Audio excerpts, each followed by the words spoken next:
Hello everyone, this is Jayesh Umre and we are going to start 15th lecture on Java programming. इस episode में हम work करेंगे कुछ जावा MCQs पे जो कि बेस्ड होंगे प्रीवियस लेक्चर्स पे। सो फर्स्ट हम थोड़ा मोटिवेट हो लेते हैं कि हमें जावा एमसीक्यू क्यों स्टडी करना चाहिए। प्रोग्रामिंग स्किल्स को इम्प्रूव करने के लिए, कैंपस प्लेसमेंट के लिए और कॉम्पिटिटिव एग्जामिनेशंस की प्रिपरेशन के लिए हमें जावा एमसीक्यू को स्टडी करना ज़रूरी है। So question here is what is the output of the program? Okay हमें कुछ लाइन्स ऑफ कोड दिए हैं और 4 ऑप्शन दिए। इन ऑप्शन में से एक ऑप्शन हमारा आंसर है। So first line is integer a equals to 10। A में हमने 10 पुट कर दिया। देन अगर हम देखें तो हमको स्विच स्टेटमेंट यहाँ पर दिखाई दे रही है जो कि हमने प्रीवियस लेक्चर्स में स्टडी किया है। जैसे यदि हम लोग यहाँ पर देखें स्विच के अंदर पास किया गया है ए मीन्स कितना पास है यहाँ पे 10। अब हमको इस ए की वैल्यू से मैचिंग केस देखना पड़ेगा। तो ये केस हमारे पास है, केस 10 और 10 के अंदर क्या प्रिंट हो रहा है TEN 10। डेट मीन्स आउटपुट में क्या आएगा 10। So option B is the correct answer. So next question is what is the output of the program. Java code हमको दिया है और 4 ऑप्शंस भी हमको यहाँ पर दिए गए। अगर हम इस प्रोग्राम के अंदर देखें फर्स्ट लाइन क्या बोलती है कि बी नाम की मेमोरी बनेगी, उसके अंदर 20 आ जाएगा। देन सेकेंड से हम देखें तो स्विच स्टेटमेंट स्टार्ट हो रही है और यहाँ पर वेरिएबल बी को पास किया और बी की वैल्यू कितनी है 20। फर्स्ट हम थोड़ा ऑप्शंस को भी देख लेते हैं। फर्स्ट ऑप्शन क्या है नो आउटपुट, सेकेंड ऑप्शन है लायन और थर्ड ऑप्शन क्या है compiler error as there are no case statement. So ऐसा ज़रूरी नहीं है। अगर हम स्विच स्टेटमेंट को यूज़ कर रहे हैं और अगर स्विच स्टेटमेंट के अंदर केस स्टेटमेंट का यूज़ नहीं किया गया है तो कोई प्रॉब्लम नहीं, कोई कंपाइलर एरर नहीं आएगा। ओके केस स्टेटमेंट को यूज़ करना कंपलसरी नहीं है, ठीक। सो अब यदि हम आगे देखें स्विच के अंदर बी है, बी में कितना है 20, लेकिन यहाँ पर कोई केस स्टेटमेंट नहीं है लेकिन डिफ़ॉल्ट तो है। और डिफ़ॉल्ट क्या बोलता है कि बी की जो वैल्यू है इसको छोड़ के सारी वैल्यू डिफ़ॉल्ट के पास आती है। सो जैसा कि यहाँ पर केस स्टेटमेंट नहीं है डेट मीन्स क्या प्रिंट होगा यहाँ पर लॉयन। अगर केस स्टेटमेंट के पास कंट्रोल जाता लॉयन प्रिंट नहीं होता, अगर ब्रेक यहाँ पे होता तो। बट यहाँ पर केस स्टेटमेंट नहीं है लेकिन डिफ़ॉल्ट तो है, तो यहाँ पर क्या प्रिंट होगा lion. Option B is the correct answer. Next question हमारे पास है, हमें लाइन्स ऑफ कोड दिए जावा के 4 ऑप्शन है, एक ऑप्शन हमारा यहाँ पे आंसर है। सो यदि हम देखें फर्स्ट लाइन क्या बोलती है string animal equals to goat. That means एक वेरिएबल बन जाएगा एनिमल नाम का और इसके अंदर वैल्यू आ जाएगी गोट। अब स्विच स्टेटमेंट यहाँ पे चालू हो गया, वेरिएबल क्या पास किया है एनिमल, एनिमल के अंदर क्या रखा हुआ है गोट। अब जैसे ही कंट्रोल स्विच के अंदर जाएगा फर्स्ट है ब्रेक। ब्रेक स्टेटमेंट क्या करती है कि ब्रेक के बाद वाले कोड को नहीं चलने देती। ओके इसके बाद का कोड क्या हो जाता है स्किप। लेकिन अगर मैं यहाँ पर देखूँ ब्रेक के साथ में सेमी कॉलन लगता है, बट यहाँ पर यदि हम लोग देखें तो क्या यूज़ किया गया है कॉलन। मीन्स ब्रेक स्टेटमेंट को इस तरह से लिखा गया है और इस तरह से ब्रेक स्टेटमेंट होती नहीं है, ये इलीगल है। डेट मीन्स इस केस में एक एरर आएगा कंपाइलर एरर। तो यदि हम 4 ऑप्शन में देखें so option D is the correct answer. लेकिन क्या यहाँ पर यही बस एरर है ब्रेक, क्योंकि हमको दिख गया, ऐसा नहीं है। जब भी स्विच स्टेटमेंट की बात आती है ओके तो स्विच स्टेटमेंट की स्टार्टिंग या तो केस से होना चाहिए या फिर डिफ़ॉल्ट से होना चाहिए। हम प्रीवियस क्वेश्चन में हमने देखा था केस नहीं था पर डिफ़ॉल्ट से ही प्रोग्राम रन हो रहा था। डेट मीन्स अगर मैं यहाँ पर देखूँ इस स्विच के अंदर ना तो केस है ना डिफ़ॉल्ट है, डेट मीन्स यहाँ पर कंपाइलर एरर आएगा। ओके और जो हमने देखा था ब्रेक ये भी एरर देगा, लेकिन उससे पहले एक कंडीशन कहाँ पे फेल हो रही है कि यहाँ पे केस और डिफ़ॉल्ट है कि नहीं। तो यहाँ पे आंसर क्या आएगा compiler error. So question here is what is the output of the program. Number of lines हमको जावा कोड की यहाँ पे दी है और 4 ऑप्शन में से एक ऑप्शन हमारा आंसर है। सो यदि हम लोग देखें फर्स्ट लाइन क्या बोल रही है integer number equals to 20। NUM के अंदर कितना आ गया 20। देन यदि देखें तो स्विच स्टेटमेंट स्टार्ट हो रही है और स्विच के अंदर पास किया है NUM। NUM की वैल्यू है 20। सो हमको इस वैल्यू से मैच करता हुआ केस देखना पड़ेगा। तो वो केस कौन सा है? केस 20। डेट मीन्स केस 20 के पास कंट्रोल जाएगा और प्रिंट क्या होगा? 20। तो यहाँ पर प्रिंट हुआ 20। अब यहाँ पर हम देखें तो ब्रेक स्टेटमेंट है। डेट मीन्स कंट्रोल यहाँ से बाहर निकल जाएगा, इसके नीचे की लाइन स्किप हो जाएगी, रन नहीं होगी। ओके, यहाँ से हम एग्जिट हो जाएंगे। तो आउटपुट में ओनली क्या आया? 20। So option B is the correct answer. So question here is what is the output of the program. Okay, so यदि हम लोग देखें, हमें पता है कि 4 ऑप्शन, एक ऑप्शन हमारा आंसर है। सो हम फर्स्ट लाइन को यहाँ पे रीड करते हैं, इंटीजर NUM इक्वल्स टू 40। 40 हमने पुट कर दिया। देन यदि हम लोग यहाँ पर देखें तो स्विच स्टेटमेंट स्टार्ट होकर यहाँ पर एंड हो रही है। स्विच के अंदर पास किया NUM मीन्स 40 पास किया है। अब हमको इस 40 से मैच करता हुआ केस देखना है। केस 5 नहीं है, केस 35 प्लस 5 ये वाला है, बिकॉज 40 को हम 35 प्लस 5 भी यूज़ कर सकते हैं। सो कौन सा केस चलेगा? 35 प्लस 5। क्या प्रिंट हो रहा है यहाँ पे? 40, FORTY। देन ब्रेक स्टेटमेंट आ गई, मीन्स कंट्रोल यहाँ से बाहर निकल जाएगा। तो आउटपुट में क्या आएगा? 40, ऑप्शन बी। तो यहाँ पर हमने नया क्या देखा कि केस क्या के जो हमने वैल्यू दी है उसको हमने प्लस ऑपरेटर के साथ रखा है, मीन्स 40 ना लिखते हुए 35 प्लस 5 रखा है। तो ये कॉन्सेप्ट इंपॉर्टेंट है। So the next question is what is the output of the program. Okay, program हमारे पास में है, ऑप्शन भी हमारे पास में।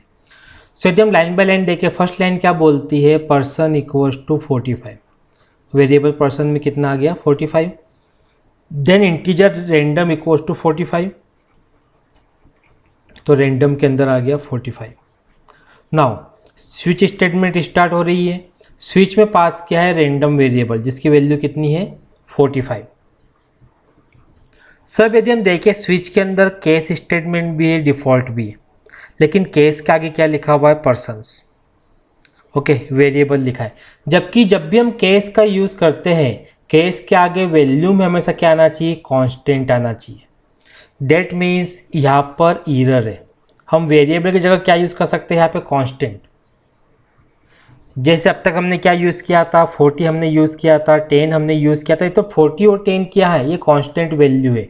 लेकिन जिस पर्सन्स को यहाँ पे यूज़ किया गया ये क्या है? एक वेरिएबल है। डेट मीन्स यहाँ पर आ जाएगा compiler error. Option D is the correct answer. So यहाँ पर हमने क्या देखा कि केस के सामने ओनली वैल्यू में हम कांस्टेंट का ही यूज़ कर सकते हैं। डेट मीन्स क्या कोई तरीका है वेरिएबल को यूज़ करने का? तो वेरिएबल को हमको पहले कांस्टेंट बनाना पड़ेगा। मीन्स हमें यहाँ पे क्या यूज़ करना पड़ेगा? Final keyword. तो हम क्या करेंगे, जैसे हमने यहाँ पे लिखा हुआ है इंटीजर पर्सन्स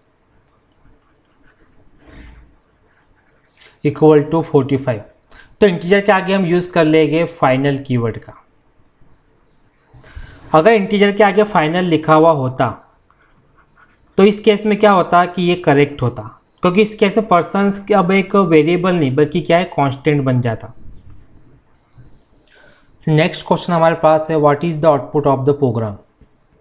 एक स्विच स्टेटमेंट है, यहाँ पर 15 रखा हुआ है। ओके, अब इस 15 को मैच करेंगे केस से। सो किस केस से मैच करें? केस 5 इंटू 2, ये होता है केस 10। केस 5 इंटू 4 माइनस 5, ये होता है केस 15। तो केस 15 को किस तरह से लिखा गया है यहाँ पे? 5 इंटू 4 माइनस 5, दिस मीन्स क्या हो जाएगा? केस 15। सो ये वाला केस मैच किससे कर रहा है? हमारे स्विच वाले वेरिएबल से, मीन जो स्विच में कांस्टेंट दिया है उससे। अब यदि हम थर्ड केस को देखें 60/4 प्लस 5, सो क्या ये 15 के इक्वल होता है क्या? 60/4 plus 5, 60/4 plus 5। So answer is no, ये केस 15 के इक्वल नहीं होता है। सो यदि हम देखें केस 15 से हमारा ये वाला केस मैच कर रहा है जिसमें हमने क्या प्रिंट किया है? 15। इसके बाद ब्रेक स्टेटमेंट का यूज़ किया, मीन कंट्रोल यहाँ से बाहर निकल जाएगा, नीचे की लाइंस प्रिंट नहीं होगी। तो आउटपुट में क्या आएगा? 15, दैट इज ऑप्शन बी। सो इस एमसीक्यू में हमने क्या देखा कि केस 15 डायरेक्टली लिखने की प्लेस पे क्या लिखा गया है? Case 5 into 4 minus 5। Now next question is, हमें यहाँ पे जावा कोड दिया गया है और 4 ऑप्शंस में से एक ऑप्शन हमारा आंसर है। सो यदि हम लोग देखें, हमें यहाँ पे डायरेक्टली स्विच स्टेटमेंट दी है और यहाँ पर कितना है वैल्यू 45।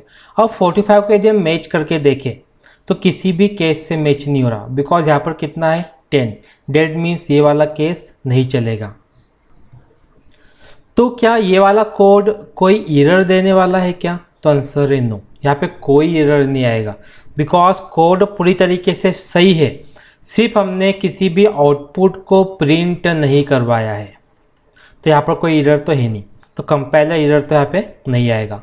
बट एक बात मैंने और बोली कि हमने किसी भी आउटपुट को प्रिंट नहीं करवाया है। ओके, मीन्स आउटपुट दिखाने के लिए हमको system.out.println का यूज़ करना पड़ता है।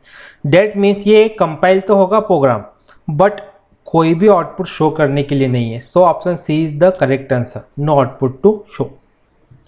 नेक्स्ट क्वेश्चन हमारे पास है what is the output of the program. So ये प्रोग्राम है, यदि हम प्रोग्राम के अंदर देखें, हमें दिया है integer points equal to 6। That means एक वेरिएबल बन जाएगा पॉइंट्स नाम का, इसमें आ जाएगा 6। नाउ स्विच स्टेटमेंट हमारे पास है और स्विच में हमने पास किया है पॉइंट्स, और पॉइंट्स की वैल्यू कितनी है 6। अब स्विच क्या करेगा, इस वैल्यू से मैचिंग केस को सर्च करेगा। सो कौन सा केस है? First one. यदि मैं यहाँ पर देखूँ, इस केस के साथ में कोई भी स्टेटमेंट प्रिंट नहीं हो रही है, लेकिन यहाँ पर ब्रेक स्टेटमेंट का यूज़ भी नहीं किया गया है। डेट मीन्स इस लाइन के बाद नेक्स्ट लाइन प्रिंट होगी, और नेक्स्ट लाइन में क्या है केस 7 भी प्रिंट होगा। और केस 7 में क्या दिया है system.out.println, तो यहाँ पर क्या प्रिंट होने वाला है पास, तो यहाँ पर आ जाएगा पास। लेकिन अगर मैं इस आगे देखूँ तो आगे ब्रेक लिखा हुआ है, मीन्स कंट्रोल यहाँ से बाहर निकल जाएगा, आगे की लाइंस नहीं चलेगी, तो आउटपुट में ओनली क्या आएगा pass. That means option A is the correct answer. Now next question हमारे पास है what is the output of the program. Okay, so first line दी गई है integer horse equals to 10। That means एक वेरिएबल बनेगा हॉर्स नाम का, उसमें आ जाएगा 10। नाउ स्विच स्टेटमेंट है, हॉर्स यहाँ पे पास किया गया है, तो हॉर्स की वैल्यू कितनी है 10। अब जैसा कि स्विच के अंदर होता है, हमने अब तक देखा है, अब जिसकी वैल्यू 10 होगी उस केस को यहाँ पे सर्च करेंगे। सो केस 10 हमको यहाँ पे मिल गया। क्या प्रिंट हो रहा है यहाँ पे 10 प्रिंट हो रहा है, 10 हमने यहाँ पर प्रिंट कर दिया। अब यदि हम यहाँ पे देखें तो ब्रेक स्टेटमेंट है, इसका मतलब कोड यहाँ से बाहर निकल जाएगा, यही मीनिंग होता है जो हमने अब तक के देखा है। लेकिन हमको यहाँ पर एक चीज़ ध्यान देने वाली है, केस यहाँ पर एक नहीं है बल्कि केस 10 यहाँ पे 2 है। कंपाइलर यहाँ तक रन करने पहुँचेगा ही नहीं, वो इसी चीज़ में कंफ्यूज हो जाएगा कि दोनों केस में से किस केस को पहले रन करें, क्योंकि दोनों के आगे वैल्यू कितनी है 10। डेट मीन्स इस केस में कंपाइलर एरर आ जाएगा, बिकॉज एक स्विच स्टेटमेंट के अंदर दो केस स्टेटमेंट सेम नहीं हो सकती, और यहाँ पर दोनों की वैल्यू सेम है 10 10। That means option D is the correct answer. हमें यहाँ पे क्या मिलेगा कंपाइलर एरर। सो यहाँ पर एक चीज़ नोट करने वाली है, वो क्या है कि एक कंपाइलर के अंदर एक स्विच स्टेटमेंट के अंदर more than one case statement same नहीं हो सकती। जैसे 10 10 सेम वैल्यू नहीं रख सकते। सो प्रीवियस क्वेश्चन पे ये क्वेश्चन बेस्ड है स्टेट ट्रू और false. It is allowed to use duplicate case constant inside a Java switch statement. तो हमने क्या देखा था, डुप्लीकेट केस कांस्टेंट अलाउड नहीं होते। जैसे भी हम देखा था कि केस 10 ट्वाइस आ गया था, मीन डुप्लीकेट यहाँ पे केस 10 आ गया था, दैट मीन्स ये अलाउड नहीं था। ओके, सो यहाँ पे आंसर क्या आ जाएगा false, means option A. So next question is what is the output of the programme.